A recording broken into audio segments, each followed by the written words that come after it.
Welcome!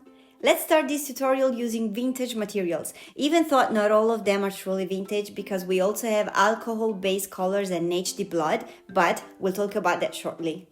We have Cinewax, which is the one I'm picking up right now, and Special Plastic, which is the pink one. Both are materials that are no longer used professionally, but they're still widely used in many courses and often sold as professional products. So I want to show you the kind of effect they create and how long they can last. These are both wax-based products. As you can see, they are quite hard to handle straight out of the package, but once they're warmed up and massaged a bit, they become very soft and easy to use. Which is so good, but your hands get dirty and greasy and the wax literally sticks to your skin. This is the first professional issue because on set we need to keep our hands clean. And it's okay if you want to try it and have some fun, but be aware that it's gonna be a bit messy. Now, instructions on a website specifically tell us that wax should adhere to the skin without any glues. But as you can see, I don't really trust that, so I'm using some spirit gum.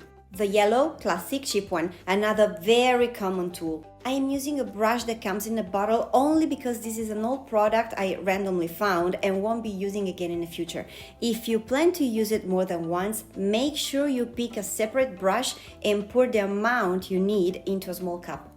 It's time to apply the wax and start shaping it, always following a reference image. Meanwhile, the cat's tail keeps popping up in the bottom left corner. Everyone meet Kiwi. And here's an important note. When we talk about a generic wound or a generic cut, we're referring to something whose cause we don't know exactly, but that doesn't mean we shouldn't use real references. If we don't, the result will never ever look realistic, and there's no way to escape that. The initial sculpting part of the job also includes flattening the edges of the effect. We must be careful not to spread the wax too much on the skin because later we'll need to remove all of the excess. I've decided to create a cut and I have a real reference image next to me taken from real injuries books. This is extremely important. It's part of what it's commonly called a morgue, and I talk about it in almost all of my online and in-person courses.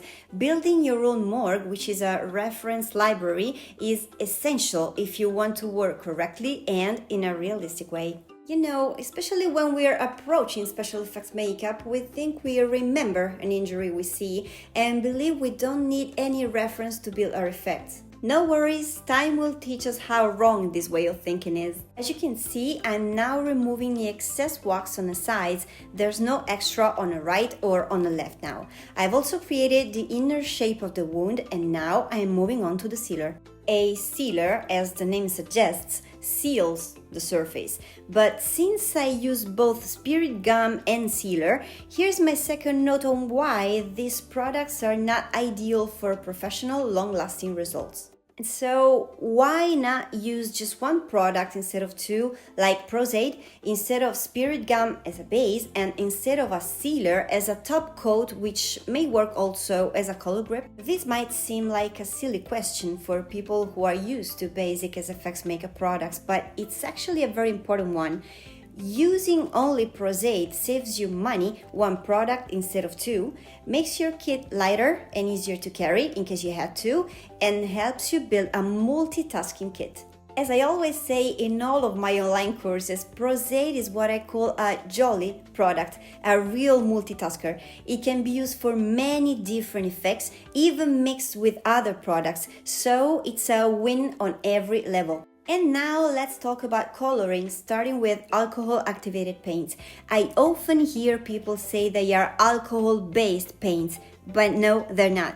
They are actually activated with 99 isopropyl alcohol, which makes a big difference. These are essential in your kit if you want your makeup to last.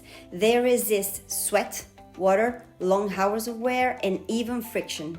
When starting your SFX makeup journey, you don't even need too many palettes in your kit. One with primary colors, white and black, can be more than enough.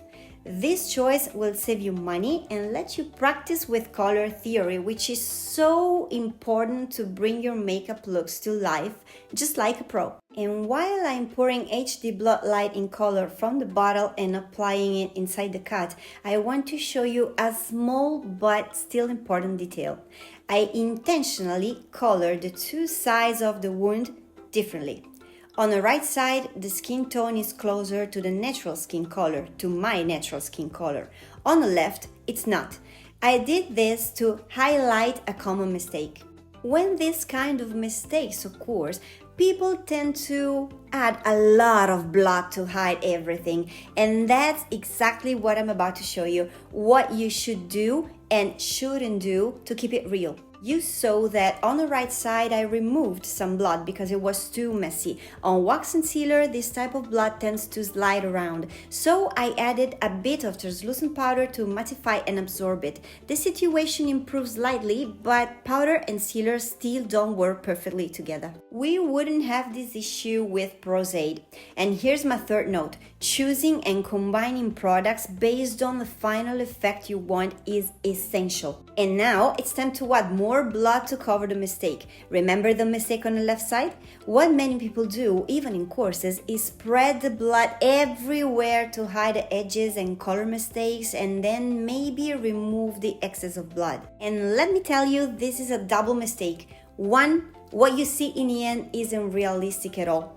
Two, you waste a lot of product and that's so bad. And here's my fourth note. Even with generic wounds, you must avoid overdoing the blood or you'll end up with something that looks like a hamburger or a pizza. Definitely not realistic. And now I'm hungry. Point number 5. Maybe we've come out with a clean effect and no visible edges, but look at how fragile it is. So, based on everything you've seen, can we really call this a professional effect? Can we really call this professional products for professional use? You wouldn't see any of this in a professional environment. And when removing the makeup, you can see it comes off quite easily. Just be very gentle. Please never scrape the skin. And we can also say goodbye to the special plastic because we no longer need that. So, what would you like to see next? Share in the comments.